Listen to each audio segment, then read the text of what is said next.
Good morning to all, सभी को नमस्कार। आज की इस वीडियो के अंदर पढ़ने वाले हैं इम्यूनाइजिंग एजेंट के बारे में।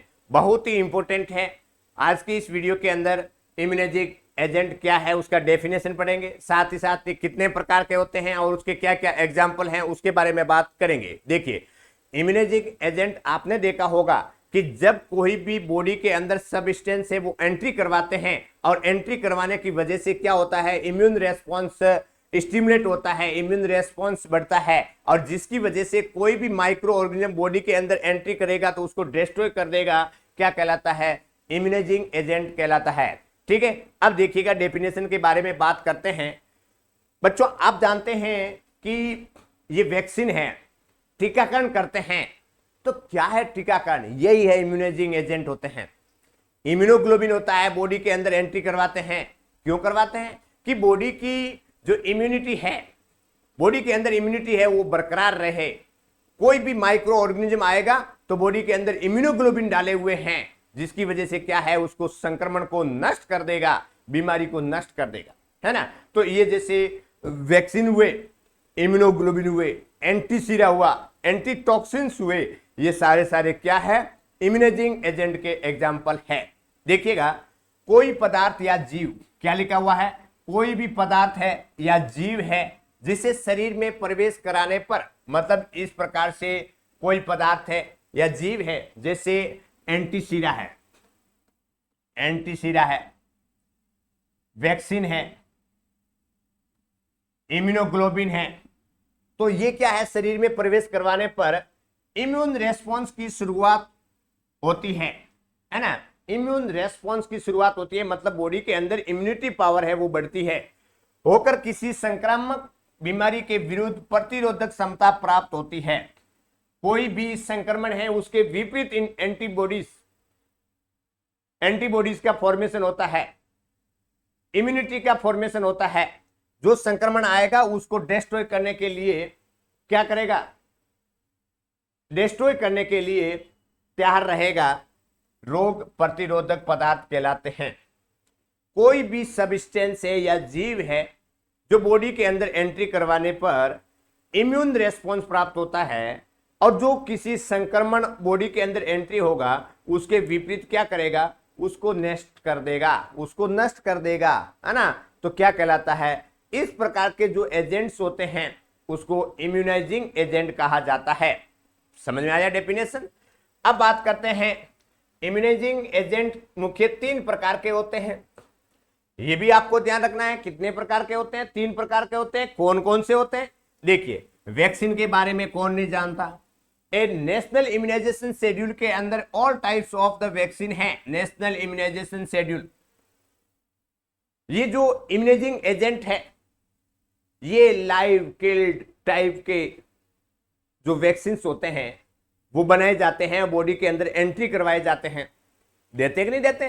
ताकि इम्यूनिटी पावर बढ़ी रहे और उसके प्रति जो वैक्सीन दे रहे हैं उसके वैक्सीन के प्रति जो बीमारी आएगी उसको तुरंत वो क्या करेगा, नष्ट कर देगा, उनको हावी नहीं होने देगा, बीमार नहीं होने देंगे।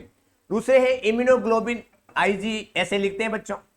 इम्यूनोग्लोबिन 5 प्रकार के होते हैं। मैंने बच्चों एक ट्रिक दिखाया था, गेम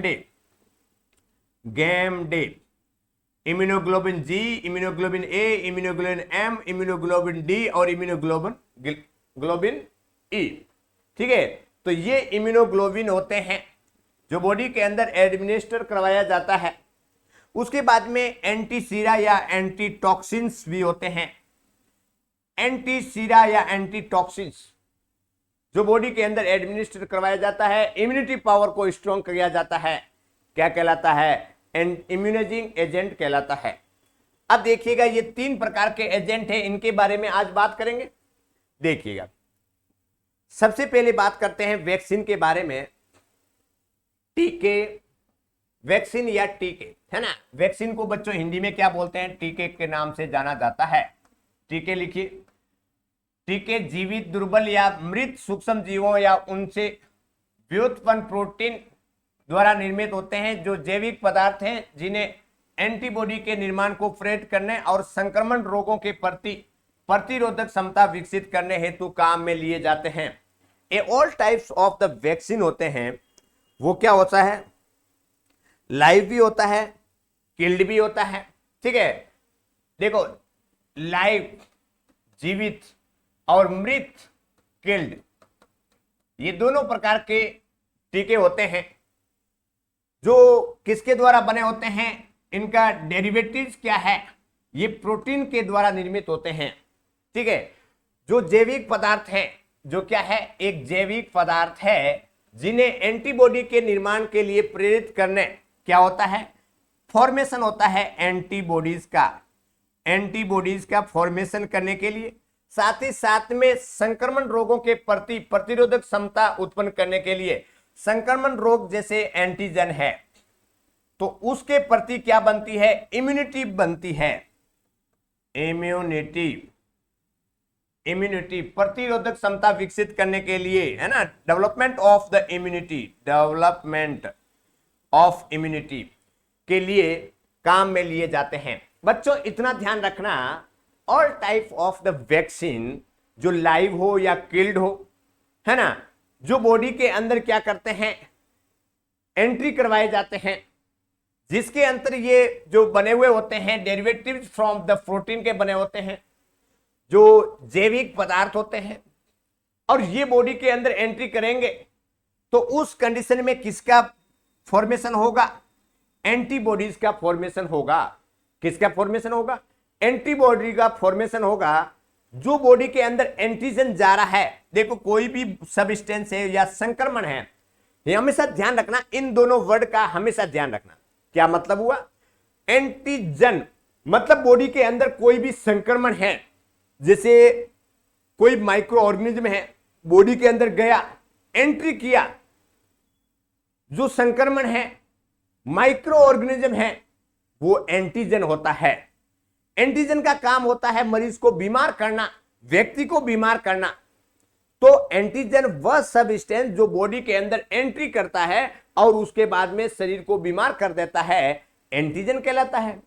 दूसरा है एंटीबॉडीज, जब बॉडी के अंदर कोई भी एंटीजन एंट्री करता है तो उस कंडीशन में जो इम्यूनाइजिंग एजेंट दिए होते हैं, जैसे इम्यूनाइजिंग एजेंट के अंदर क्या होते हैं, वैक्सीन होते हैं, तो वो इम्यूनाइजिंग एजेंट क्या बना के रखता है, इम्यूनिटी पावर बना के रखता है, मतलब एंटीबॉडीज का फॉर्मेशन करता है। तो कोई भी संक्रमण एंट्री करेगा तो किसका फॉर्मेशन होगा, एंटीबॉडीज का फॉर्मेशन होगा। और संक्रमण बॉडी के अंदर शरीर को बीमार कर देता है, एंटीबॉडीज क्या कर देता है, जो संक्रमण है उसको डिस्ट्रॉय कर देता है, उसको नष्ट कर देता है। ठीक है, तो इस प्रकार से जो एंटीबॉडीज का फॉर्मेशन करता है, कौन करता है, वैक्सीन करता है।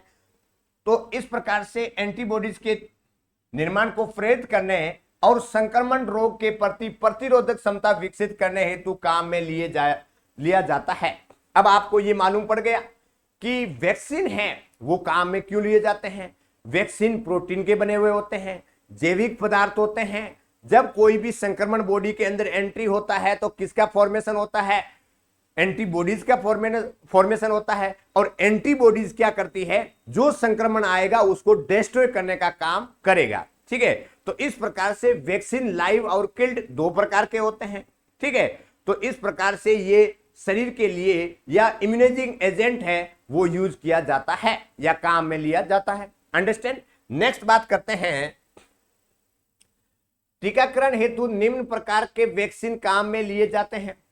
अब देखिएगा, मैंने बच्चों पहले आपको बताया था कि जब टीकाकरण किया जाता है उस कंडीशन के अंदर दो प्रकार के वैक्सीन काम में लिए जाते हैं, एक तो लाइव होता है, एक किल्ड होता है। हेडिंग डालिएगा, टीकाकरण हेतु निम्न प्रकार के वैक्सीन काम में लिए जाते हैं। एक तो लाइव अटेन्यूटेड वैक्सीन, एक लाइव होते हैं, जीवित होते हैं। अब देखिएगा, इसको समझिएगा थोड़ा सा, इसके अंदर क्या लिखा हुआ है, हेडिंग डालिएगा लाइव अटेन्यूटेड वैक्सीन। थोड़ा और बड़ा कर दो या ठीक है बच्चों।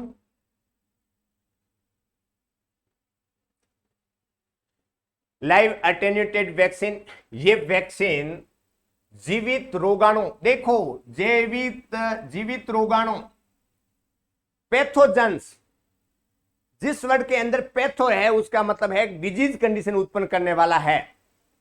तो ये वैक्सीन है, लाइव अटेन्यूट वैक्सीन है वो जीवित रोगाणु से तैयार किया जाता है। ध्यान रखना, जीवित रोगाणुओं को प्रयोगशाला में नॉन पैथोजेनिक फॉर्म में इस रूपांतरित कर दिया जाता है या उससे रूपांतरित करके बनाया जाता है। ये बहुत ही इंपॉर्टेंट है कि आप जानते हैं कि बॉडी के अंदर इम्यूनिटी को एंट्री करवाने के लिए जो पैथोजेनिक और नॉन पैथोजेनिक माइक्रो ऑर्गेनिज्म होते हैं, तो लाइव के अंदर क्या होगा कि जीवित जो जीवाणु है, जीवित जो रोगाणु है, उनको क्या करते हैं, लिया जाता है। जैसे कोई भी पैथोजन है जो बीमारी फैलाने वाले हैं, कौन सी बीमारी फैलाएगा, वो वाला जो रोगाणु है उसको पकड़ा जाता है। पकड़ने के बाद में कहां ले जाते हैं, लेबोरेटरी के अंदर ले जाते हैं। अब पैथोजन है, लेबोरेटरी के अंदर ले जाएंगे, ये तो बीमारी उत्पन्न कर देगा, इसको बॉडी के अंदर इम्यूनाइजिंग एजेंट के रूप में कैसे एंट्री करवाएं, तो एक मॉडिफिकेशन किया जाता है। जो पैथोजेनिक जो ऑर्गेनिज्म है, जीवाणु है, रोगाणु है, उसको क्या करते हैं, लेबोरेटरी के अंदर मॉडिफिकेशन किया जाता है और उसको नॉन पैथोजेनिक फॉर्म के अंदर कन्वर्ट कर दिया जाता है। नॉन पैथोजेनिक क्या लिखा हुआ है, नॉन पैथोजेनिक फॉर्म के अंदर रूपांतरित कर बनाए जाते हैं। इन वैक्सीन में उपस्थित नॉन पैथोजेनिक माइक्रोबेज की संरचना पैथोजेनिक माइक्रोबेज के समान होने के कारण ये अन्य वैक्सीन की तुलना में अधिक प्रभावी इम्यून रेस्पॉन्स को जन्म देती है।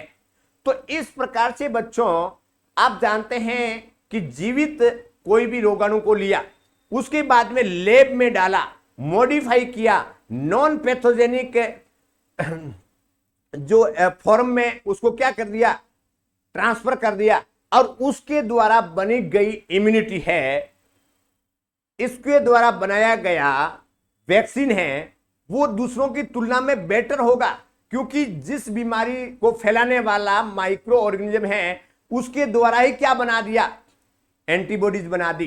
ठीक है, ये अन्य वैक्सीन की तुलना में अधिक प्रभावी इम्यून रेस्पॉन्स को जन्म देती है। इनकी एक खुराक डोज ही लाइफ लॉन्ग प्रोटेक्शन देने में सक्षम होती है।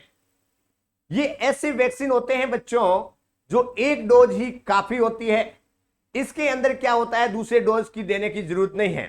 तो लाइव वैक्सीन होते हैं, उनकी एक डोज ही सफिशिएंट होती है, क्योंकि इसके अंतर्गत उस बीमारी से रिलेटेड माइक्रो ऑर्गेनिज्म को लेकर के लैब में मॉडिफाई करके बनाया गया है। अंडरस्टैंड। देखिएगा, एग्जाम्पल के बारे में बात करते हैं, जिसके अंतर्गत बच्चों आप जानते हैं कि माइक्रो ऑर्गेनिज्म जिसके अंदर बैक्टीरिया भी होता है, वायरस भी होता है, रिकेटेशिया भी होते हैं। तो बैक्टीरिया के अंदर, बैक्टीरिया का एग्जाम्पल लाइव अटेन्यूएंट वैक्सीन के अंदर क्या रहेगा, बीसीजी, टाइफाइड। टाइफाइड के अंदर भी कौन सा टाइफाइड, ओरल, उसके बाद में प्लेग, ये आपको याद रखना। दूसरी बात करते हैं, वायरल के अंदर ओरल पोलियो इंपॉर्टेंट है बच्चों, measles, mumps, rubella, yellow fever और इन्फ्लुएंजा। रिकेटेशिया के अंदर इपिडेमिक टाइफस होता है, इपिडेमिक टाइफस, जो सर्दी खांसी जुकाम ये नॉर्मल जो सिम्टम, ईपी लिखा हुआ, इपिडेमिक टाइफस कहलाता है। अब देखिएगा, लाइव अटेन्यूएटेड वैक्सीन के बारे में बात करें, ये जीवित रोगाणु से जो पैथोजन होते हैं, जो बीमारी फैलाने वाले होते हैं, माइक्रो ऑर्गेनिज्म होते हैं, उनको लेबोरेटरी में ले आया जाता है और उसको क्या करते थे, मॉडिफाई करते हैं, और उसके बाद में नॉन पैथोजेनिक फॉर्म के अंदर ट्रांसफर कर दिया जाता है और इम्यूनाइजिंग एजेंट तैयार किए जाते हैं। अंडरस्टैंड। दूसरी बात करते हैं, ये लाइव अटेन्यूएटेड वैक्सीन होते हैं, एग्जाम्पल के अंदर बैक्टीरिया और वायरल, बैक्टीरिया और वायरल है ना, या वायरस बोल दो, ठीक है। तो ये दोनों फॉर्म के अंदर होता है, जिसके अंदर एग्जाम्पल के बारे में बात करें, बीसीजी, टाइफाइड, ओरल और प्लेग। दूसरा है ओरल वैक्सीन होता है, ओरल पोलियो जिसको क्या बोलते हैं बच्चों, सेबिन के नाम से जाना जाता है, और जो ओरल है उसको, ओरल पोलियो है उसको सेबिन के नाम से जाना जाता है।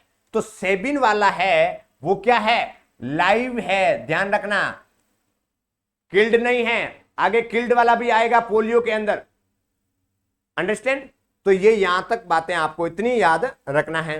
दूसरी बात करते हैं किल्ड या इनएक्टिवेटेड वैक्सीन। अब मृत आया है तो इसका मतलब तो क्या हुआ, ये वैक्सीन रोग पैदा करने वाले सूक्ष्म जीवों को प्रयोगशाला में केमिकल या हीट या रेडिएशन द्वारा मारकर बनाए जाते हैं। ये वैक्सीन लाइव वैक्सीन की तुलना में अधिक स्थायी और सुरक्षित होते हैं, लेकिन ये लाइव वैक्सीन की तुलना में कमजोर इम्यून रेस्पॉन्स उत्पन्न करते हैं। अतः प्रभावी प्रतिरक्षा हेतु इनकी एक से अधिक खुराक की जरूरत होती है। अब देखिएगा क्या लिखा हुआ है, किल्ड लिखा हुआ है बच्चों, मृत लिखा हुआ है। अब इसके अंदर क्या कैसे करेंगे, इस प्रकार के इम्यूनाइजिंग एजेंट है कैसे तैयार करेंगे, या किल्ड वैक्सीन कैसे तैयार करते हैं। ये वैक्सीन रोग पैदा करने वाले सूक्ष्म जीवों को प्रयोगशाला में, रोग फैलाने वाले सूक्ष्म जीव होते हैं उनको लिया जाता है। उसके बाद में लेबोरेटरी के अंदर केमिकल है, हीट या रेडिएशन है, उनके द्वारा मार कर बनाए जाते हैं, मृत कर देते हैं। और लाइव के अंदर क्या हो रहा था, जो रोग फैलाने वाले कारक है जिसको पैथोजन कहते थे, उसको ट्रांसफर किया जाता था, उसको मॉडिफाई करके नॉन पैथोजेनिक एजेंट के अंदर कन्वर्ट कर दिया जाता था, है ना। मतलब बीमारी नहीं फैलाए परंतु इम्यूनिटी पावर को तेज कर दे। और इसके अंदर क्या हो रहा है, कोई भी माइक्रो ऑर्गेनिज्म है, जो जीवाणु है, विषाणु है, वो क्या करेंगे, पकड़ते हैं, लेबोरेटरी में ले जाते हैं, केमिकल या हीट या रेडिएशन से उसको डिस्ट्रॉय कर देते हैं। उसके बाद में उसको मॉडिफाई करके किल्ड वैक्सीन तैयार किए जाते हैं। ये वैक्सीन लाइव वैक्सीन की तुलना में अधिक स्थायी होते हैं बच्चों, ध्यान रखना इंपॉर्टेंट है। साथ ही साथ में ये सुरक्षित है, ये सेफ भी होता है, इसका ज्यादा साइड इफेक्ट भी नहीं होता है। और लेकिन ये लाइव वैक्सीन की तुलना में कमजोर होते हैं, इनकी जो इम्यूनिटी पावर है लाइव वैक्सीन वाले से बहुत कम होती है। इसलिए लाइव वैक्सीन के अंदर एक डोज, सिंगल डोज ही काफी होती थी, परंतु इसके अंदर तो एक सिंगल डोज से काम चलने वाला नहीं है, इनके अंदर तो क्या है, अधिक डोज की रिक्वायरमेंट होती है। ठीक है, तो इनकी एक से अधिक डोज की रिक्वायरमेंट होती है। अब बात करते हैं इसके एग्जाम्पल के बारे में। बात करें बैक्टीरिया के अंदर, बात करें बच्चों तो पर्टुसिस, टाइफाइड, कोलेरा, प्लेग और मेनिंजाइटिस वैक्सीन ये बैक्टीरिया के अंदर रहेगा। वायरल के अंदर रेबीज है, हेपेटाइटिस बी है, इन्फ्लुएंजा है, या आया हुआ है बच्चों साल्क पोलियो। उस टाइम था ओरल पोलियो, ओरल पोलियो वो क्या था बच्चों, लाइव था। अब यहां पे आया है साल्क पोलियो, वो ये क्या है, किल्ड है, ध्यान रखना ये किल्ड है, इंपॉर्टेंट है, ये ध्यान रखना है, एग्जाम के अंदर आ सकता है कि ओरल पोलियो किस टाइप का वैक्सीन है, लाइव है या किल्ड है। साल्क वैक्सीन है वो किस टाइप का, साल्क पोलियो है, साल्क पोलियो है वो किस प्रकार का वैक्सीन है, लाइव है या किल्ड है। देखिएगा बच्चों, याद रखना SALK, साल्क पोलियो लिखा हुआ है, पोलियो। साल के अंदर बच्चों ये के आ रहा है, के का मतलब आप समझना किल्ड, के का मतलब क्या समझना, किल्ड, ठीक है ना। और ओरल के अंदर तो फिर ये यदि साल के अंदर साल पोलियो आ रहा है तो ये किल्ड हो गया। और ओरल पोलियो का दूसरा नाम क्या है, सेबिन। तो सेबिन आए या ओरल पोलियो आए, दोनों का मतलब एक होता है। अब पोलियो के अंदर दो प्रकार की वैक्सीन होगी, एक तो होगी किल्ड वैक्सीन और एक होगी लाइव वैक्सीन। किल्ड होती है जिसको अंदर कौन सी वैक्सीन है, किल्ड के अंदर साल्क पोलियो है, और जो लाइव वैक्सीन है वो कौन सी है, ओरल पोलियो है, जो कौन सा क्या नाम है, सेबिन है। अब ये साल्क और सेबिन दो क्या है, साइंटिस्ट के नाम हैं, इन्होंने खोज की थी लाइव और किल्ड वैक्सीन की, किसके लिए, पोलियो के लिए, इसलिए इसको साल्क और सेबिन के नाम से जाना जाता है। अंडरस्टैंड, यहां तक आपको समझ में आया। नेक्स्ट बात करते हैं टॉक्साइड, ये टॉक्साइड वैक्सीन। देखिएगा टॉक्साइड वैक्सीन के बारे में बात करते हैं, हेडिंग डालिएगा टॉक्साइड वैक्सीन। ये वैक्सीन बीमारी के लिए जिम्मेदार बैक्टीरिया टॉक्सिन को फॉर्मेलिन द्वारा इनएक्टिव डिटॉक्सिफाई कर बनाए जाते हैं। डिटॉक्सिफाइड टॉक्सिन्स प्राप्तकर्ता में एंटीबॉडीज प्रोडक्शन को स्टिमुलेट कर इम्यूनिटी प्रदान करता है।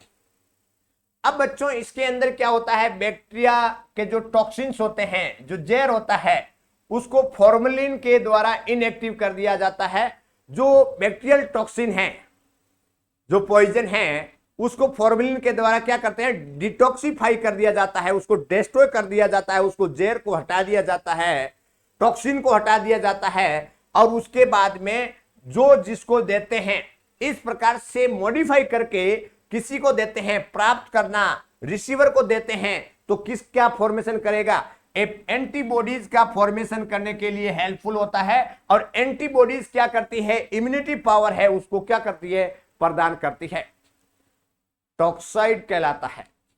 जिसके अंदर एग्जाम्पल के बारे में बात करें, डिप्थीरिया टॉक्साइड और टिटनस टॉक्साइड, जिसमें टीटी बच्चों बोलते हैं, टीटी टिटनस टॉक्साइड है ना, इसका फुल फॉर्म है ना, तो इसलिए ध्यान रखना है। और डिप्थीरिया टॉक्साइड डीटी बोलते हैं जिसको, डिप्थीरिया टॉक्साइड, तो ये ध्यान रखना है।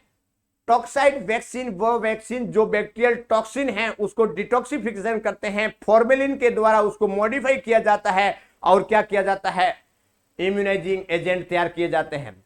फिर उस किसी पर्सन को दिया जाता है, उस दौरान में क्या होगा कि उसे एंटीबॉडीज का फॉर्मेशन होगा और उसको क्या करेगा, इम्यूनिटी मिलेगी, और जिसकी वजह से अपन क्या रहेंगे, स्वस्थ रहेंगे। अंडरस्टैंड, ये होता है टॉक्साइड वैक्सीन के बारे में। उसके बाद में सब यूनिट वैक्सीन, अब नेक्स्ट डालिएगा, इम्यूनाइजिंग एजेंट के अंदर सब यूनिट वैक्सीन के बारे में बात करते हैं। ये वैक्सीन संपूर्ण सूक्ष्मजीव हॉल माइक्रोबेज के स्थान पर केवल उनके एंटीजेनिक पार्ट या एपिटोपेज द्वारा बनाए जाते हैं। इन वैक्सीन में केवल एसेंशियल एंटीजेंस का ही प्रयोग होने के कारण ये एडवर्स रिएक्शन की संभावना बहुत कम होती है। सब यूनिट वैक्सीन जिसके अंदर सभी जो संपूर्ण माइक्रोबेज होते हैं, माइक्रोबेज का मतलब होता है माइक्रो ऑर्गेनिज्म, माइक्रोबेज है ना, माइक्रो ऑर्गेनिज्म का छोटा सा फॉर्म है, ठीक है ना।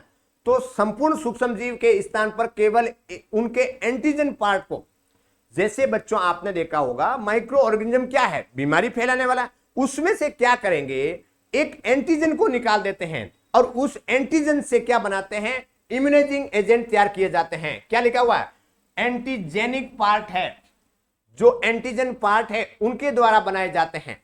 इन वैक्सीन में केवल एसेंशियल एंटीजन का ही प्रयोग होने के कारण इसमें क्या होता है, जो जरूरत एंटीजन है उस एंटीजन ही बॉडी के अंदर एंट्री करवाते हैं और उसके बाद में इम्यूनिटी पावर है उसको तैयार किया जाता है। जिसकी वजह से क्या होगा, जो एंटीजन ओनली एंटीजन डालते हैं, पहले तो क्या हो रहा था कि पैथोजेनिक माइक्रो ऑर्गेनिज्म को लेते थे और लेने के बाद में क्या करते थे, उनको मॉडिफाई करते थे।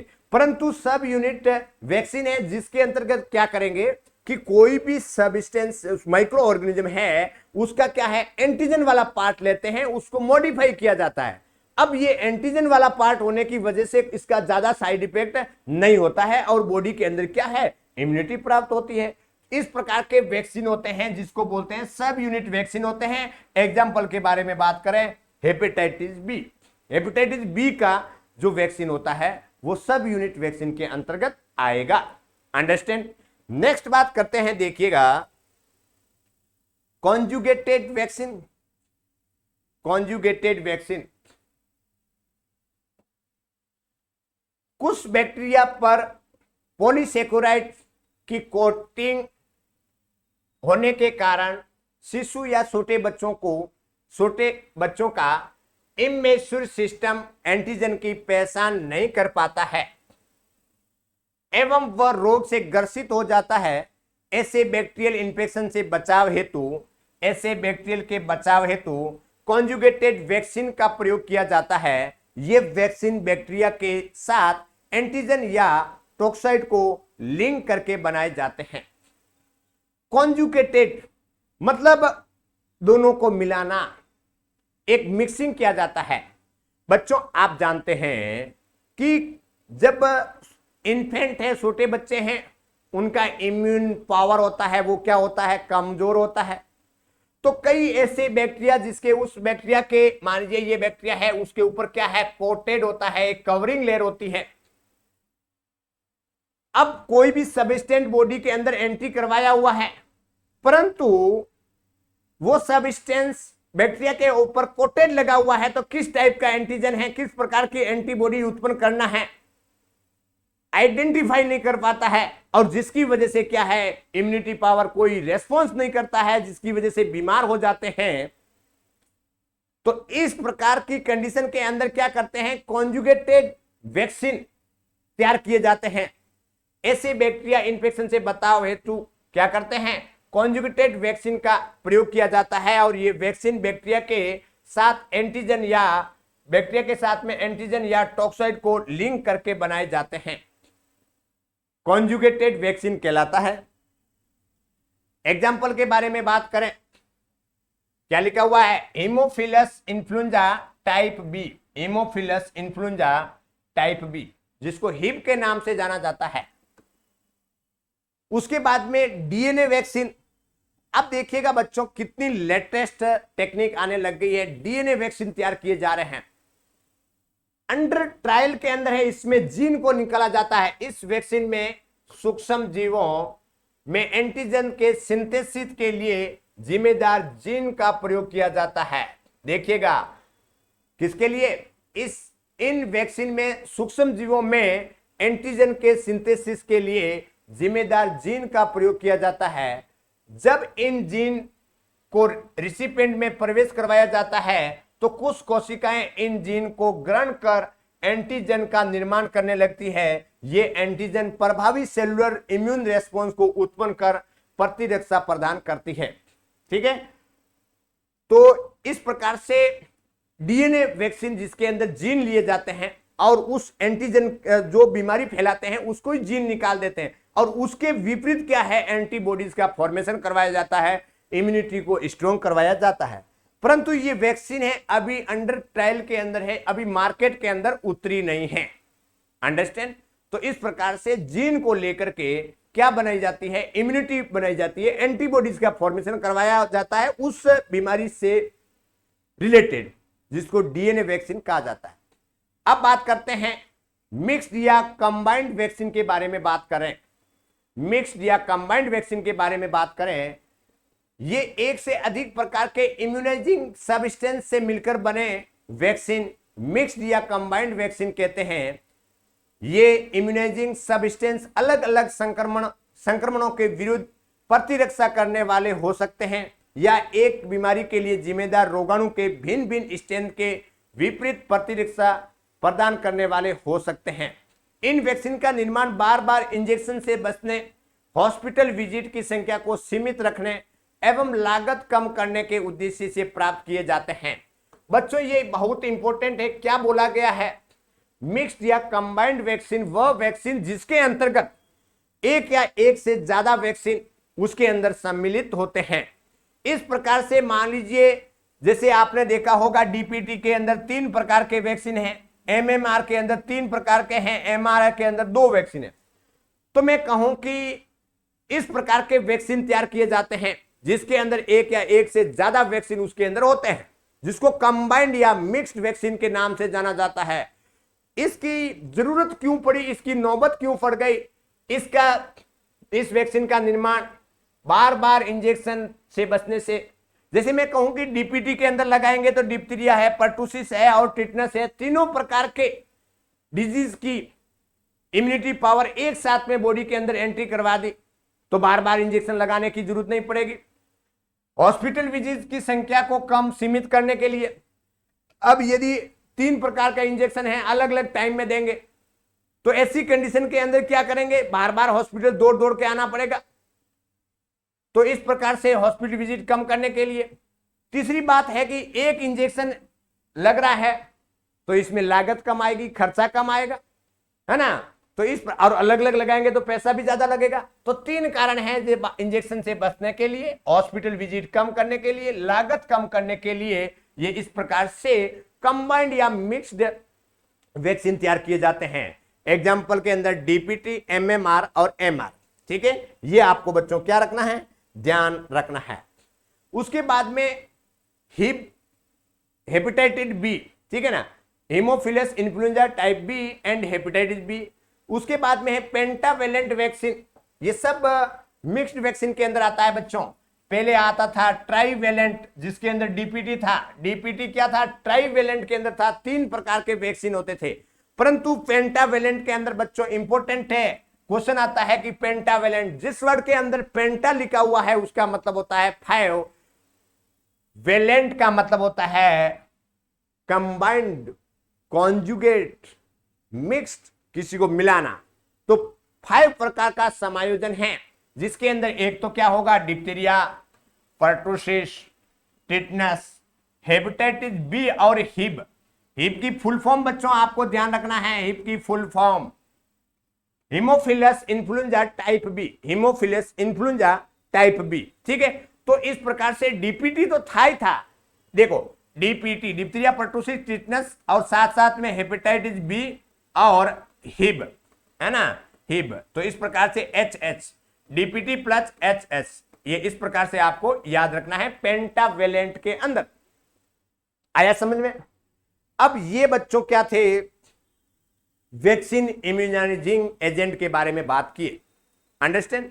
तो उसके बाद में अपन नेक्स्ट बात करेंगे, सेकेंड पार्ट के बारे में बात करेंगे इम्यूनोग्लोबिन, और उसके बाद में एंटी इम्यूनोग्लोबिन कितना बड़ा है।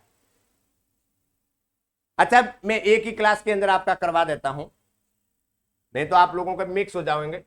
देखिएगा, अब वैक्सीन के बारे में आपको समझ में आया, वैक्सीन क्या है, लाइव और किल्ड के अंदर क्या क्या एग्जाम्पल है, क्या उदाहरण है। उसके बाद में सब यूनिट वैक्सीन के बारे में बात किए, कॉन्जुगेटेड वैक्सीन के बारे में बात किए, डीएनए वैक्सीन के बारे में बात किए, और कंबाइंड या मिक्स्ड वैक्सीन के बारे में बात किए, जिसके अंतर्गत अलग अलग प्रकार के एग्जाम्पल लेते हुए अपने बात की। अब बात करते हैं बच्चों, हेडिंग डालिएगा इम्यूनोग्लोबिन। इम्यूनोग्लोबिन के बारे में बात करें, इम्यूनोग्लोबिन को शॉर्ट के अंदर आईजी लिखते हैं बच्चों, ध्यान रखना। इम्यूनोग्लोबिन एक प्रोटीन होता है, प्रोटीन है। इम्यूनोग्लोबिन का दूसरा नाम एंटीबॉडीज बोल सकते हो, एंटीबॉडीज के नाम से जाना जा सकता है। अब इतना ध्यान रखना बच्चों, इम्यूनोग्लोबिन क्या है, प्रोटीन है, जिसको कौन सा प्रोटीन है, ग्लाइकोप्रोटीन है बच्चों, ध्यान रखना। दूसरा है, इसको इम्यूनोग्लोबिन को एंटीबॉडीज के नाम से भी जाना जाता है, क्योंकि इम्यूनोग्लोबिन किसका फॉर्मेशन करता है, एंटीबॉडीज का फॉर्मेशन करता है। इम्यूनोग्लोबिन के बारे में बात करें, इसको शॉर्ट रूप से आईजी के नाम से जाना जाता है। इम्यूनोग्लोबिन कितने प्रकार के होते हैं, 5 प्रकार के होते हैं, जो मैंने आपको ट्रिक बताया था। इम्यूनोग्लोबिन जी, ए, एम, डी और ई, गैमडे, इस प्रकार से मैंने आपको बताया था। तो इतनी बातें तो आपको इम्यूनोग्लोबिन के अंदर याद रखना ही है। इम्यूनोग्लोबिन बाहरी का रोग कारक पदार्थ, जिसको एंटीजन के प्रत्युत्तर में प्लाज्मा कोशिकाओं द्वारा निर्मित ग्लाइकोप्रोटीन अणु हैं, जो कि एंटीबॉडीज के रूप में कार्य करते हैं। एंटीबॉडीज क्या करता है, इसके अंदर बच्चों ये बताया है कि कोई भी एंटीजन सब्सटेंस है, एंटीजन सब्सटेंस है, बॉडी के अंदर एंट्री करेगा, तो इम्यूनोग्लोबिन क्या करेगा, एंटीबॉडी का फॉर्मेशन करेगा, एंटीबॉडी का फॉर्मेशन करेगा, एंटीबॉडी का फॉर्मेशन करेगा, और जो एंटीजन है उसको क्या करेगा, डिस्ट्रॉय करेगा। क्या कहलाता है, इम्यूनोग्लोबिन कहलाता है। इम्यूनोग्लोबिन का काम है कि कोई भी सब्सटेंस है, कोई भी एंटीजन है, बॉडी के अंदर एंट्री करेगा तो उसके विपरीत किसका फॉर्मेशन कर देगा, एंटीबॉडीज का फॉर्मेशन करेगा, और एंटीबॉडीज एंटीजन को क्या करेगी, नष्ट कर देगा। तो ये काम किसका होता है, इम्यूनोग्लोबिन का होता है। इम्यूनोग्लोबिन डाइसल्फाइड बॉन्ड से बंधी 2 हल्की एंड 2 भारी चेन से बनी संरचना होती है, भारी चेन पर एमिनो एसिड के सीक्वेंस के आधार पर ह्यूमन इम्यूनोग्लोबिन को 5 श्रेणियों में बांटा गया है। इनकी चेन होती है जिसके अंदर इम्यूनोग्लोबिन को कितने भागों के अंदर बांटा गया है, इम्यूनोग्लोबिन इम्यूनोग्लोबिन जी, इम्यूनोग्लोबिन एम, इम्यूनोग्लोबिन ए, इम्यूनोग्लोबिन डी, इम्यूनोग्लोबिन ई, जिसके अंदर मैंने बच्चों आपको लिखाया था गेमडे वाला ट्रिक लिखाया था, जिसके अंदर gamma, mu, heavy, alpha, delta, epsilon, ये सभी प्रकार के इसके टाइप्स होते हैं। यदि ये याद करते हैं तो ठीक है, नहीं तो गेमडे आपको याद रखना है। इम्यूनोग्लोबिन का प्रयोग कुछ वायरल और बैक्टीरियल इन्फेक्शन से बचाव एवं इम्यूनोडेफिशिएंसी मरीज की एंटीबॉडीज को रिप्लेस करने हेतु किया जाता है। बच्चों यहां पे 2 वर्ड आया है, ध्यान रखिएगा कि इम्यूनोग्लोबिन है उसका प्रयोग के बारे में बात करते हैं। कुछ वायरल या बैक्टीरियल डिजीज है उनसे बचाने के लिए यहां पे लिखा हुआ है प्रोफाइलैक्सिस। प्रोफाइलैक्सिस वह कंडीशन जिसके अंतर्गत उस पर्सन या उस व्यक्ति को कोई बीमारी नहीं है, डिजीज नहीं है, परंतु उस बीमारी से रिलेटेड कोई भी डिजीज का खतरा ना हो, इसके लिए क्या करते हैं, बॉडी के अंदर पहले से ही एडमिनिस्टर कर दिया जाता है इम्यूनोग्लोबिन, क्या कहलाता है, प्रोफाइलैक्सिस के रूप में, है ना। साथ ही साथ में ऐसे लोग जो इम्यूनो डेफिशिएंसी कंडीशन है, इम्यूनिटी कमजोर है, उस कंडीशन में इम्यूनोग्लोबिन क्या करते हैं, एडमिनिस्टर किया जाता है, एंटीबॉडीज को रिप्लेस करने हेतु किया जाता है। एंटीबॉडी है उसकी डेफिशिएंसी हो गई है, उसको क्या करते हैं, वापस बनाने के लिए क्या करते हैं, रिप्लेस करने के लिए क्या देते हैं, इम्यूनोग्लोबिन दिया जाता है। उपयुक्त पैसिव इम्यूनाइजेशन हेतु 2 प्रकार के इम्यूनोग्लोबिन प्रिपरेशन का प्रयोग किया जाता है, जिसके अंदर एक तो नॉर्मल ह्यूमन इम्यूनोग्लोबिन होता है जिसमें hepatitis A, measles, rabies, tetanus, mumps, और दूसरा होता है स्पेसिफाइड ह्यूमन जिसमें हेपेटाइटिस बी, वेरिसेला और डिप्थीरिया। तो इस प्रकार से इम्यूनोग्लोबिन के अंदर बच्चों आपको यह याद रखना है, इम्यूनोग्लोबिन एक ग्लाइकोप्रोटीन होता है, इम्यूनोग्लोबिन एंटीबॉडीज का फॉर्मेशन करते हैं। इम्यूनोग्लोबिन इस प्रकार से एंटीबॉडीज का फॉर्मेशन करेगा तो बॉडी में कोई भी एंटीजन आएगा तो उसको डिस्ट्रॉय कर देगा। इम्यूनोग्लोबिन 5 प्रकार के होते हैं जो ट्रिक के अंदर मैंने आपको गेम डे बताया, बस इतनी बात आपको ध्यान में रखना है। दूसरी बात करते हैं एंटीसीरा या एंटीटॉक्सिन के बारे में। एंटीसीरा, अब यहां पे लिखा हुआ है एंटीसीरा या एंटीसीरम। सीरम ब्लड के अंदर पाए जाने वाला सब्सटेंस होता है, ये एक विशिष्ट रोगजनक पदार्थ के विरुद्ध एंटीबॉडीज युक्त सीरम मानव या जानवर से प्राप्त की जाती है, मानव या जानवर से प्राप्त की जाती है, जिसका प्रयोग उस बीमारी के इलाज और उसके विरुद्ध प्रतिरक्षा प्रदान करने हेतु किया जाता है, एंटीसीरम कहलाता है। बच्चों ये एंटीसीरा है, एंटीसीरम है, वो कुछ एनिमल जैसे घोड़े का जो सीरम है वो लिया जाता है और उसको लेबोरेटरी के अंदर मॉडिफाई किया जाता है और उससे रिलेटेड जो बीमारी होती है उसको डिस्ट्रॉय करने के लिए तैयार किए जाते हैं। तो एनिमल ये या जो ह्यूमन है उनके द्वारा सीरम है वो लिए जाते हैं और उसके बाद में मॉडिफाई करके क्या किए जाते हैं, तैयार किए जाते हैं। इम्यूनिटी जो पावर को बढ़ाने के लिए एंटीबॉडीज को क्या करते हैं, तैयार किए जाते हैं, एंटीसीरम कहलाता है। एंटीसीरम में एंटीसीरम में एंटीबॉडीज का निर्माण किसी बीमारी के विरुद्ध पूर्व इम्यूनाइजेशन या पैथोजेनिक एजेंट के प्रति एक्सपोजर के फलस्वरूप उत्पन्न होता है। अब उसके बाद में बात करते हैं एंटीटॉक्सिन। एंटीटॉक्सिन वे एंटीबॉडीज हैं जिसके किसी विशिष्ट टॉक्सिन को उदासीन करने की क्षमता होती है। एंटीटॉक्सिन जो टॉक्सिन होते हैं उसको क्या करते हैं, उसको न्यूट्रल करने की क्षमता किसके अंदर होती है, एंटीटॉक्सिन की होती है। एंटीसीरा या एंटीटॉक्सिन का निर्माण मुख्यतः जानवरों से प्राप्त किया जाता है। इस हेतु एंटीजन या टॉक्सिन के एक सुरक्षित मात्रा लेबोरेटरी एनिमल में प्रवेश करवाई जाती है। ये जानवर के शरीर में उसके विरुद्ध एंटीबॉडीज या एंटीटॉक्सिन के निर्माण होता है। कुछ समय बाद जानवर का रक्त निकालकर उसे प्यूरिफाई कर एंटीसीरम या एंटीटॉक्सिन का निर्माण किया जाता है। ये पैसिव इम्यूनिटी प्रदान करते हैं। पैसिव इम्यूनिटी इम्यूनाइजेशन हेतु उपलब्ध एंटीसीरा निम्न प्रकार के होते हैं। बच्चों इसके अंदर यह बताया गया है कि मोस्टली जो एंटी सीरा है, एंटी टॉक्सिन होते हैं, वो जो एनिमल्स होते हैं उनके सीरम है, उनका ब्लड है, उनका लिया जाता है, लेबोरेटरी में डाला जाता है, मॉडिफाई किया जाता है और एंटी सीरा तैयार किए जाते हैं, एंटी टॉक्सिन तैयार किए जाते हैं। ये पैसिव प्रकार की इम्यूनिटी होती है, ये डायरेक्ट प्रकार की इम्यूनिटी, एक्टिव प्रकार की इम्यूनिटी नहीं होती है। तो इस प्रकार से जो एनिमल से प्राप्त इम्यूनिटी होती है ना, जो पैसिव इम्यूनिटी होती है वो तैयार की जाती है, जिसके अंदर बैक्टीरिया के अंदर और वायरल के अंदर, बैक्टीरिया के अंदर डिप्थीरिया, टिटनस और बोटुलिज्म, और वायरल के अंदर है रेबीज। इसके प्रयोग से सीरम सिकनेस और एनाफाइलेटिक शॉक जैसे गंभीर साइड इफेक्ट की संभावना रहती है, अतः इनके स्थान पर इम्यूनोग्लोबिन के प्रयोग को प्राथमिकता दी जाती है।